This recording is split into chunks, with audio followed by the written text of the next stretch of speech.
नमस्कार मित्रांनो, आनंदी मालिकेच्या आजच्या जबरदस्त भागामध्ये आपल्याला विद्याधरची झालेली फजिती पाहायला मिळणार आहे. आणि जो विद्याधर लांडगा म्हणून आनंदीकडे गेलेला असतो, त्याच लांडग्याला आता आनंदीने धो धो धुतलेलं असतं आणि वकिली करण्यासाठी मात्र धनश्री आलेली असते. आणि धनश्रीला सुद्धा आनंदीने आल्या पाऊलीच परत पाठवलेलं असतं. ती म्हणते, जर मी आंधळी नसते ना, तर या घरातून आज विद्याधरची तिरडी उठवली असते. ह्या सगळ्या गोष्टी इथे आता ती बोलू लागलेली असते. एवढंच नाही प्रेक्षकांनो, तर आता शिल्पाने आनंदीचं थोबाड फोडले, पण तरीसुद्धा आनंदी शांत बसली नाही. आणि त्यानंतर मात्र इथे आता ती मध्यरात्रीच सगळ्यांच्या नजरेला इथे चकवा देत धूर देतच आता युगंधरच्या खोलीमध्ये जाऊन पोहोचलेली आहे. हेच आपल्याला याच्या भागात पाहायचं आहे, त्यामुळे हा व्हिडिओ फार इंटरेस्टिंग आहे, शेवटपर्यंत पहा. सुरुवातीला विद्याधर हा नाटकं करत असतो आणि म्हणत असतो, मीच ह्या सर्व गोष्टीला जबाबदार आहे असं तुम्हा सर्वांना वाटतं. तुम्हाला असं वाटतं का की इकडे आनंदी गायब झाली, त्याला मीच जबाबदार आहे. आता युगंधर इथे अंथरुणाला खिळला आहे, त्यालासुद्धा मीच जबाबदार आहे असं तुम्हाला वाटतं का? ह्या सगळ्या गोष्टी फक्त आणि फक्त तुम्हालाच वाटू शकतात. अरे पण ह्या सगळ्या गोष्टीमध्ये माझी काय चूक आहे? मी केलंय तरी काय? तुम्ही काय एवढं माझ्या मागे लागलेला आहात? मग शलाका म्हणत असते, जर पृथ्वीला आम्ही आमच्या बिझनेसमध्ये इन्व्हॉल्व करून घेतलेला आहे, ही आमची चूक आहे का? आम्ही हे सगळं केलं, त्यात आमचं काही चुकलं आहे का? तेव्हा माझ्या ताईचे माझ्यावर फार उपकार आहेत आणि त्याचबरोबर तिने मला नेहमी आधार दिला होता. मग त्या आधाराला निक्षूनच मला हे सगळं काही करायचं आहे. हे बघा, असं तुम्ही करू नका. आणि प्रत्येक वेळी तुम्ही विद्याधरला का दोष देताय? ह्या सगळ्या गोष्टीमध्ये विद्याधरची काय चूक आहे? ह्या सगळ्या गोष्टीमध्ये विद्याधरची काहीही चूक नाही आहे असं शलाका बोलू लागलेली असते. तेव्हा मात्र इथे आता मिताली म्हणत असते, तुम्ही सर्वजण शांत बसणार आहात का? प्लीज आत्ता ना मावशी, हे सगळं बोलायची वेळ नाही आहे. मला ना माझे बाबा लवकरात लवकर बरे होणं आणि त्याचबरोबर ते लवकरात लवकर इथे शुद्धीवर येणं फार जास्त गरजेचं आहे असं सुद्धा आता इथे ती बोलू लागलेली असते. आणि तेव्हा मात्र प्लीज यार शांत बसा हे सगळं. मग आता प्रांजल म्हणत असतो, खरं तर हे सगळं त्या मुलीमुळे होतंय, त्या आनंदीमुळे ह्या सगळ्या गोष्टी होत आहेत. ती आनंदी कुठे आहे? मला त्या आनंदीशी बोलायचं आहे. कुठे आहे ती मुलगी? आज तर तिला मी सरळ केल्याशिवाय शांतच बसणार नाही. ह्या सगळ्या गोष्टीला एकमेव जबाबदार व्यक्ती म्हणजे फक्त आणि फक्त इथे ती आनंदीच आहे असं आता हा प्रांजल बोलू लागलेला असतो. आणि तेव्हा पृथ्वी इथे नसतो, कारण पृथ्वी तर ऑलरेडीच मालक साहेबांच्या खोलीमध्ये गेलेला असतो. मग आता आपण पाहतो इथे आता प्रांजल म्हणत असतो, बोलवा त्या पोरीला, बोलवा. मला तिला ह्या सर्व गोष्टींचा जाब विचारायचा आहे. काही जरी झालं ना तरीसुद्धा इथे मी तिला ह्या सगळ्या गोष्टींचा जाब विचारणारच आहे. मला मात्र अजिबातही शांत बसवत नाही आहे असं सुद्धा आता इकडे तो बोलत असतो. त्याचबरोबर हिला मी धडा शिकवल्याशिवाय सुद्धा शांत बसणार नाही. आज माझ्या बाबांची जी अवस्था आहे ना, ती फक्त आणि फक्त ह्या आनंदीमुळे आहे. आत्ताच्या आत्ता ना हिला इथून बाहेर काढा. हिला ह्या घरामध्ये राहण्याचा काही एक अधिकार नाही आहे असं प्रांजल बोलत असतो. ही आमच्या आईची जागा घ्यायला आली ना, त्यामुळे हिला ह्या घरात राहण्याचा काही अधिकार नाही आहे. काढा हिला आत्ताच्या आत्ता ह्या घराच्या बाहेर. तेव्हा आनंदीना हातामध्ये तेलाची वाटी घेऊन युगंधरच्या खोलीकडे निघालेले असते. आणि जेव्हा ती खोलीकडे जात असते, नेमकं त्याच वेळेला प्रांजल तिला थांबवतो. आणि प्रांजलने तिला थांबवल्याबरोबर इथे तो म्हणत असतो, निघालीस कुठे? कुठे निघालीस? तुझी हिंमत कशी झाली इथून निघून जाण्याची? त्यावेळेला मात्र इकडे ती म्हणत असते, डॉक्टरांनी सांगितलंय मालक साहेबांच्या पायाला जर मालिश केली तर त्यांना लवकरच बरं वाटेल, म्हणून मी हे थोडंसं औषधी तेल आहे ते तेल घेऊन निघाले होते असं सुद्धा आता इथे ती सांगत असते. मग आता शिल्पा पुढे येते आणि शिल्पा म्हणत असते, तुझा काय संबंध आहे ह्या सगळ्या गोष्टींशी? तुला हे सगळं काही करण्याचा काहीही एक संबंध नाही आहे, समजलं? आत्ताच्या आत्ता इथून चालती हो, समजलं? ह्या सगळ्या गोष्टींना इथे तू करू नकोस, कळलं? आणि त्याचबरोबर त्याच्यासाठी करायला आम्ही सर्वजण आहोत, तुझी काहीही गरज नाही, असं स्पष्टपणे ती बोलत असते. मग आता हे सर्व काही बोलल्यानंतर ती म्हणत असते, असं काय करताय ताई, प्लीज असं नका ना करू. हे बघा ना, मला एकदा मला मालक साहेबांकडे जाऊ द्या ना, कारण जर मी मालक साहेबांना ह्या तेलाने मालिश केली तर त्यांना नक्कीच बरं वाटेल. कारण तुम्हाला सांगू, डॉक्टरांनी सांगितलं आहे. मग प्रांजल म्हणत असतो, आमच्या बाबांपासून तू लांब राहायचं, आमच्या बाबाचा आणि तुझा काही एक संबंध नाही आहे, तुला कळतंय का? मग आता इकडे मितालीसुद्धा म्हणत असते, आनंदी का करतेस हे सगळं तू? हे बघ, आत्ता तू आमच्या बाबाच्या जवळ जाणार नाही आहेस. अगं, आमच्या बाबाचा आणि तुझा काही संबंध नाही आहे, तू आमच्या बाबापासून 2 हात लांब राहायचं. ह्या सगळ्या गोष्टी फक्त आणि फक्त तुझ्यामुळे होत आहेत. ही गोष्ट तुझ्या लक्षात येत नाही आहे का? आज आमच्या बाबांची अवस्था ही आहे ती फक्त तुझ्यामुळे आहे, हे तुला समजायला हवं ना, असं सुद्धा मिताली म्हणत असते. आणि त्यानंतर आता तरीसुद्धा आनंदी म्हणत असते, हे बघा मुलांनो, प्रांजल, मला तुझं सगळं बोलणं समजते, पण आत्ता ही वेळ रागराग करण्याची नाही आहे. मालक साहेबांच्या पायाला जर आपण मालिश करत राहिलोत तर त्यांना बरं वाटेल. मला जाऊ दे ना शिल्पाताई, हे बघा प्लीज असं नका ना करू, मला जाऊ दे ना, मला मालक साहेबांची फार काळजी वाटते. असं म्हटल्याबरोबर आता शिल्पाला भयंकर राग येतो आणि शिल्पा आनंदीच्या कानाखाली मारत असते. जेव्हा ती आनंदीच्या कानाखाली मारते त्यावेळेला मात्र इथे माई आणि बापू ओरडतात आणि म्हणत असतात, शिल्पा तुझी हिंमत कशी झाली तिच्या कानाखाली मारायची? हां, तू समजतेस कोण स्वतःला? तेव्हा मात्र शिल्पा म्हणत असते, हिची लायकीच आहे ही. माई म्हणत असतात, युगंधर शुद्धीवर आल्यानंतर तू तिच्यासोबत कशी वागतेस ना, हे सगळं आम्ही त्याला सांगणार आहोत. शिल्पा म्हणत असते, जा कोणाला जायचं सांगायचं आहे ना ते सगळं सांगा. मला कोणाला हे सांगण्यावरून आणि काही करण्यावरून अजिबात फरक पडत नाही, समजलं? जा, तुम्हाला जिथे कुठे जायचं आहे ना तिथे जाऊन सांगा, असं ती बोलू लागते. आणि बापू आणि माई, तुम्ही ह्या पोरीची एवढी बाजू घेतात, काय गरज काय आहे तुम्हाला ह्या पोरीची एवढी बाजू घ्यायची? समजलं? हे 1 नंबरची आगाऊ कार्टी आहे. आज इथे हिला एवढ्या वेळा सांगूनसुद्धा कळत नाही, तरीसुद्धा हिला युगंधरच्या खोलीमध्ये जायचं आहे. हे बघ, आत्ताच्या आत्ता इथून आमच्या नजरेसमोरून चालती व्हायचं. जोपर्यंत युगंधर इथे शुद्धीवर येत नाही तोपर्यंत तू अजिबात त्याच्या जवळसुद्धा जायचं नाही, हे मात्र तू ध्यानात ठेव. आनंदी म्हणत असते, ताईसाहेब हे बघा, तुम्हाला मला काय बोलायचं आहे ते बोला, तुम्हाला मला किती मारायचं आहे ते मारा, मला काहीही फरक पडणार नाही. माझ्यासाठी मालक साहेब शुद्धीवर येणं हे फार जास्त गरजेचं आहे. हे बघा प्लीज प्लीज तुम्ही असं करू नका. हे बघा, ह्या सगळ्या गोष्टी फार जास्त करणं गरजेचं आहे. तुम्ही असं का करताय असं सगळं हे? तेव्हा मात्र इथे आता शिल्पा आनंदीच्या हाताला धरते आणि आनंदीच्या हाताला धरूनच ती ओढतच किचनकडे घेऊन जाते. जेव्हा किचनकडे घेऊन जाते तेव्हा तिला धक्का देते आणि म्हणत असते, हे बघ, ह्या किचनमधून 1 पाऊल जरी बाहेर टाकलास ना तर खबरदार, तुझी जागा कायमची किचनमध्येच आहे. किचनमधून 1 पाऊलसुद्धा बाहेर टाकायचा नाही, समजलं तुला? असं शिल्पा स्पष्ट शब्दामध्ये बोलत असते आणि आनंदीला धक्का देऊनच किचनमध्ये फेकत असते. आजपासून हीच तुझी जागा आहे. आजपासून किचनच्या बाहेर 1 पाऊलसुद्धा टाकायचं नाही, कळलं का तुला? समजलं? पुन्हा म्हणशील सांगितलं नाही म्हणून. असं बोलल्यानंतर आता मात्र आनंदीला खूप जोरामध्ये लागलेलं असतं आणि त्यानंतर इकडे शिल्पा तिथून निघून जाते. इकडे आता आपण युगंधरच्या खोलीमध्ये पाहतो तर शिल्पा, मिताली, प्रांजल, माईबापू हे सगळेजण आलेले असतात. पण जेव्हा इकडे ते येतात तेव्हा समोरचं दृश्य पाहून त्यांना झटकाच लागतो. कारण पृथ्वी हा सगळा ड्रामा, हे सगळं काही सुरू असताना तो युगंधरच्या खोलीत तिळाचं तेल घेऊन आलेला असतो आणि त्यानंतर मात्र इथे युगंधरच्या पायाला मालिश करून देत असतो. जेव्हा युगंधरच्या पायाला तो मालिश करत असतो त्यावेळेला मात्र इथे सगळ्यांना धक्का बसतो. मग आता डॉक्टर म्हणत असतात, तुम्हाला सांगू, इथे हे खूप छान मालिश करतायत. खरं तर ना, जेव्हा आम्ही म्हटलं ह्यांच्या पायाला मालिश करावी लागेल तेव्हा ताबडतोब ते इथे तेल घेऊन आले आणि मालिश करायला लागले. तेव्हा मात्र इथे मिताली म्हणत असते, दादा तू मालिश करतोयस बाबांच्या पायांची? प्रांजल म्हणत असतो, दादा मला तर मुळीच वाटलं नव्हतं, एवढं सगळं काही होऊनसुद्धा तू बाबांच्या पायाची अशा पद्धतीने मालिश करशील म्हणून. तेव्हा मात्र इथे प्रांजल रडायला लागतो. मिताली म्हणत असते, दादा खरं सांगू, आज तू हे सगळं काही करतोयस ना, हे फार छान करतोयस.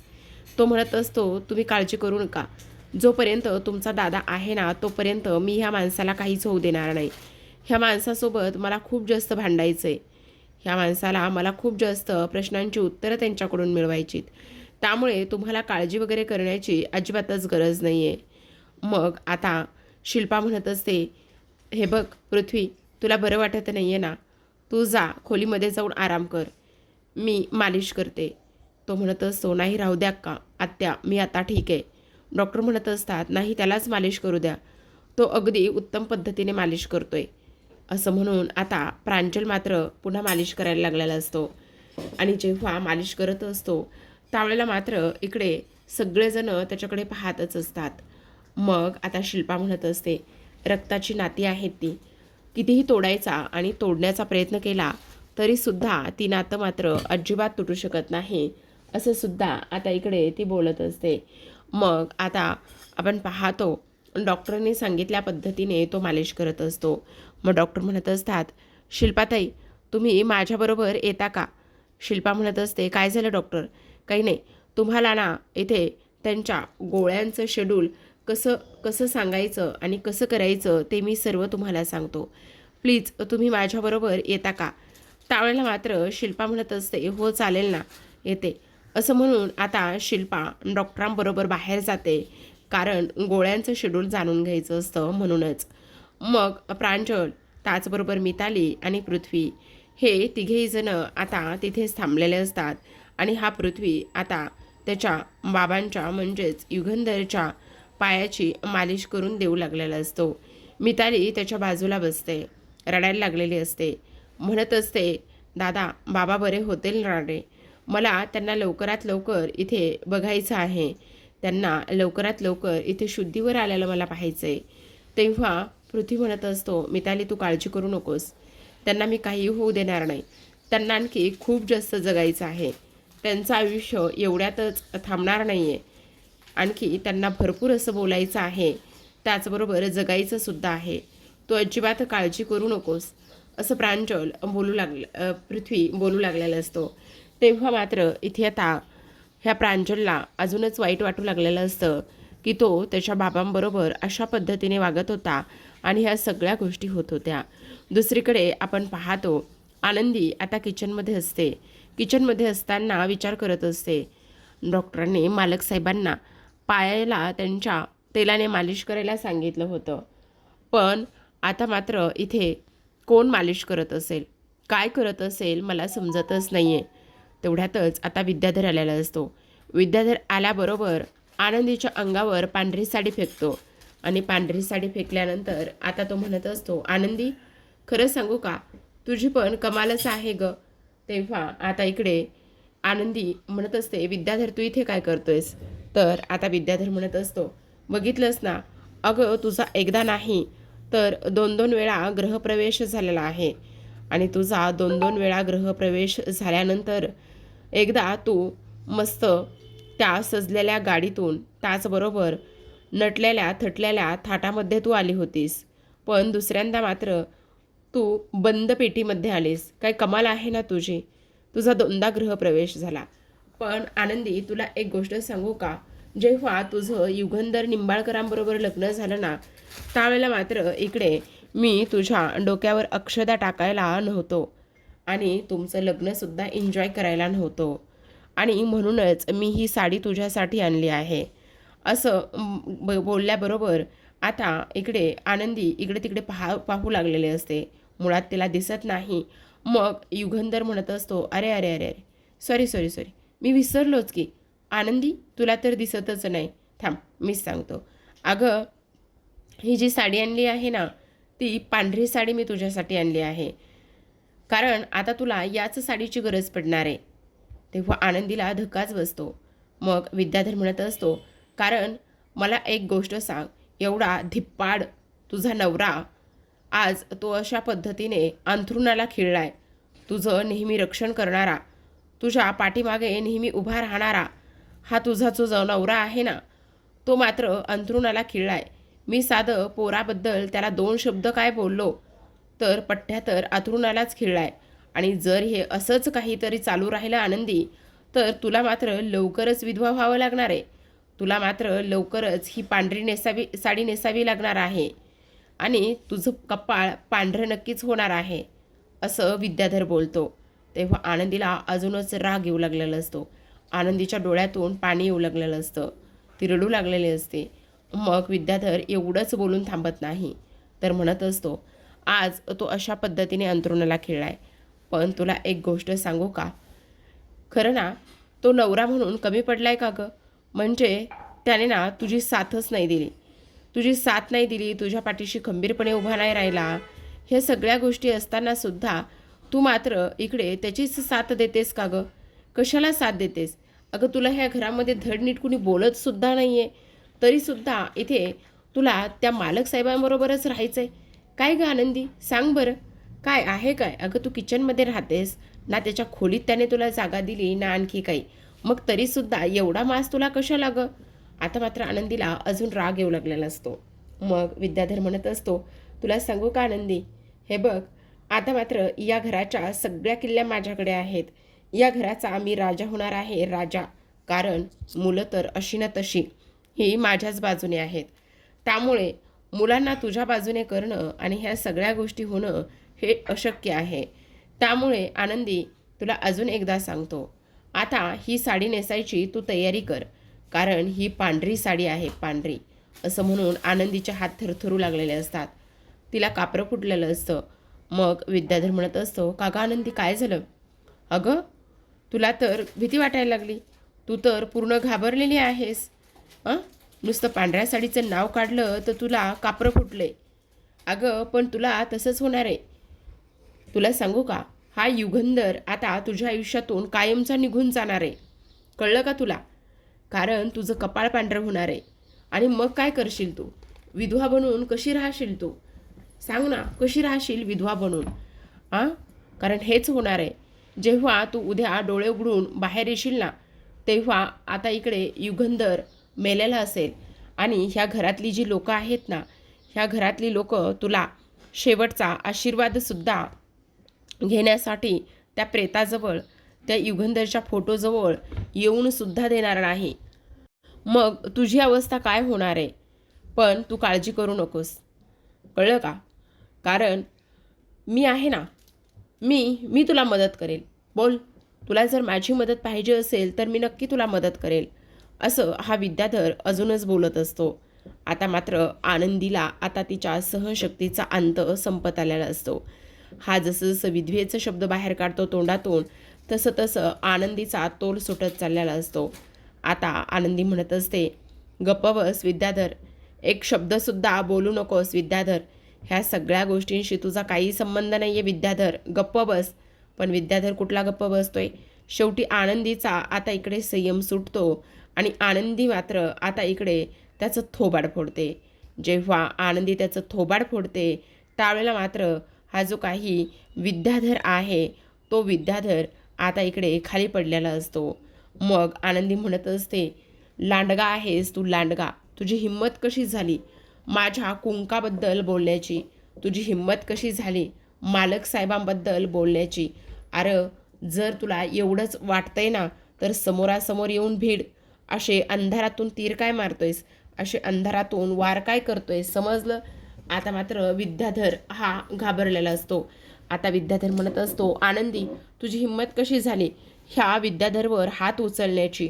तुझी हिंमत कशी झाली ह्या विद्याधरला चटका देण्याची? तेव्हा आता इकडे तो पळू लागलेला असतो. मग आनंदी म्हणत असते, तुझ्यामध्ये एवढीच हिंमत आहे, तू एवढाच मर्द आहेस ना, तर एका आंधळ्या पोरीला काय नडतोयस? आंधळ्या पोरीपासून का पळतोयस? का लपून बसतोयस? एवढा मर्द आहेस ना तू, तर समोर ये माझ्या आणि समोर येऊन भीड डायरेक्टच. तेव्हा हा विद्याधर म्हणत असतो, अगं तुला कोणी सांगितली मी मर्द आहे म्हणून? तुला तर माहिती ना मी मर्द नाही आहे म्हणून, समजलं? आणि हे बघ आनंदी, हे तू मला दिलेला चटका फार महागात पडणार आहे. हे बघ, असं करू नकोस आनंदी, हे फार जास्त महागात पडणार आहे तुला, कळलं का? आनंदी म्हणत असते, पडू दे, काय जे महागात पडायचं आहे ना ते पडू दे मला. अरे फक्त मी आंधळी आहे म्हणून मी तुला आत्ता एवढं मारलंय, कळलं का तुला? आणि तेव्हा तो म्हणत असतो, पण तुला आता मला मारायला कसं दिसणार आहे? तेव्हा आनंदी म्हणत असते, तुझ्या श्वासावर, त्याचबरोबर तुझ्या पायाच्या हालचालीवर, तुझ्या त्या वासावर मी नक्कीच तुला धडा शिकवू शकते, कळलं का तुला? मी आंधळी आहे, पण अजिबातच इकडे दुर्बल नाही आहे, कळलं का तुला? समजलं? त्यामुळे ह्या आनंदीच्या वाटेला जाऊ नकोस. जर मी आंधळी नसते ना विद्याधर, आणि जर तू मालक साहेब आणि माझ्याबद्दल, माझ्या सौभाग्याबद्दल अपशब्द बोलला असतास, वाईट साईट बोलला असतास ना, तर आज मात्र मी इथे तुला अख्खा जाळून टाकला असता. समजलं का विद्याधर? असं आनंदी बोलू लागते. आता आनंदी हे सर्व काही बोलत असताना विद्याधर म्हणत असतो, ए ए आंधळे, तुला हे सगळं खूप महागात पडेल हा. ह्या विद्याधरवर हात उचलणं हे तुला भविष्यात फार महागात पडणार आहे. आनंदी म्हणत असते, त्याची कुणाला पर्वा नाही आहे, समजलं? आत्ता तुझं तुझं बघ, तुला काय होणार आहे आणि तू कशा अवस्थेत पडलायस ते. आता विद्याधर म्हणत असतो, एक गोष्ट आनंदी तुला सांगून ठेवतो, कळलं का? ह्या सगळ्या गोष्टीमुळे आता बघ तुझं काय होतंय ते. आता तू मला जरी मारलं असलंस ना तरीसुद्धा. मग आनंदी म्हणत असते, तेच तर तुला सांगते, एका आंधळ्या पोरीसोबत लढतोयस, एका आंधळ्या पोरीला इकडे अशा पद्धतीने भिडतोयस, कळलं का? हे बघ, आत्ताच्या आत्ता हे सगळं तुझं दुकान बंद कर, नाहीतर मी काय करेल आणि काय नाही ह्या सगळ्या गोष्टी तुझ्यासाठी खूप जास्त विचित्र ठरतील, कळलं? कळलं का विद्याधर? असं म्हणून ती पुन्हा हवेमध्ये तो तवा फिरवत असते आणि त्याला मारण्याचा प्रयत्न करत असते. मग आता विद्याधर अजून घाबरतो आणि घाबरल्यानंतर आता मात्र तो म्हणत असतो, ए गब्बस गब्बस, चल चल बाजूला हो. ह्या घरामध्ये मी आनंद कधीच येऊ देणार नाही, ह्या घराचा मी नायनाट करणार आहे. असं म्हणून विद्याधर तिथून पळून जात असतो घाबरूनच.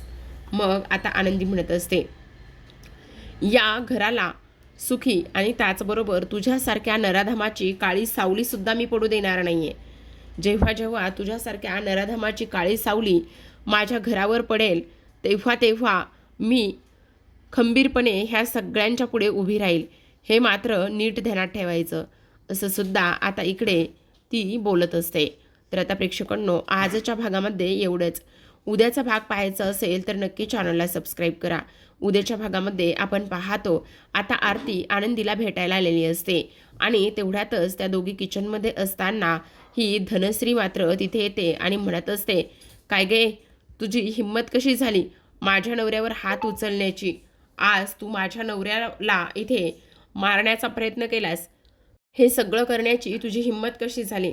त्यावेळेला मात्र आनंदी धनश्रीला सुनावते आणि म्हणत असते, आज फक्त त्याला चटका दिलाय, जर इथून पुढे तो माझ्या सौभाग्याबद्दल बोलला ना तर त्याला अख्खा जाळून टाकेल, समजलं का? आणि त्याला सांगा इथून पुढे माझ्या आणि माझ्या नवऱ्याच्या, माझ्या मुलांच्या वाटेला जायचं नाही आहे म्हणून. असं म्हणून धनश्रीला तिने आल्या पावलीच परत पाठवलेलं असतं. दुसरीकडे आपण पाहतो, आनंदी आता युगंधरच्या खोलीमध्ये जाते. तिथे गेल्यानंतर युगंधरचा हात हातामध्ये घेते आणि त्याच्या बाजूला बसलेली असते आणि म्हणत असते, मालक साहेब, जरी तुम्ही मला तुमच्यापासून दूर जरी ठेवलेलं असलं तरीसुद्धा तुमच्या अस्तित्वामुळे मला ह्या आंधळ्या आनंदीला हे जग पाहण्याची हिंमत मिळते. पण जर तुम्ही असे अंथरुणाला पडून राहिलात तर ही आंधळी आंधळी असूनही तिचा जीव जायलासुद्धा कमी होणार नाही मालक साहेब. मालक साहेब, ह्या आंधळीचा आधार आहात तुम्ही, ह्या आंधळ्या आनंदीचा तुम्ही दृष्टी आहात. त्यामुळे मालक साहेब, काही झालं तरी तुम्हाला असं अंथरुणाला पडताना मला नाही पाहायचे. उठा मालक साहेब, उठा. असं आनंदी बोलते. तर पाहत रहा आनंदी.